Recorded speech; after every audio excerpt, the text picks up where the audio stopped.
शिल्लक राहिलेल्या ब्रेडची एक मस्त रेसिपी मी तुम्हाला इथे सांगते। इथे माझ्याकडे 2-3 ब्रेडच्या स्लाइस राहिल्या होत्या, त्या मी तुकडे करून मिक्सरच्या भांड्यामध्ये घेतल्या। याच्यामध्ये अर्धी वाटी रवा आवडीप्रमाणे साखर घालून बारीक करून घेतलं। आता याच्यामध्ये 2 ते 2.5 चमचे कोको पावडर घातली, पाव चमचा बेकिंग पावडर आणि बेकिंग सोडा घातला, दूध घातलं आणि पुन्हा हे मिश्रण आपल्याला मिक्सरमध्ये फिरवून घ्यायचं। आणि हो, याच्यात तेल सुद्धा घालायचं आहे, मी विसरले होते म्हणून मी नंतर तेल घातलं आणि फिरवून घेतलं।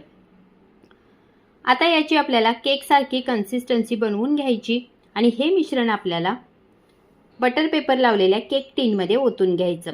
कुकर आधीच प्रीहीट करायला ठेवायचं। याच्यामध्ये मी मीठ घालून स्टँड ठेवलं होतं आणि याची शिट्टी आणि रबर काढून याला प्रीहीट करून घेतलं होतं। त्याच्यामध्ये हा डबा ठेवला।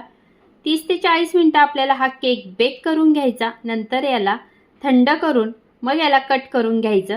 मस्त हा ब्रेडचा केक तयार होतो। नक्की ट्राय करा आणि लाईक शेअर सबस्क्राइब करा।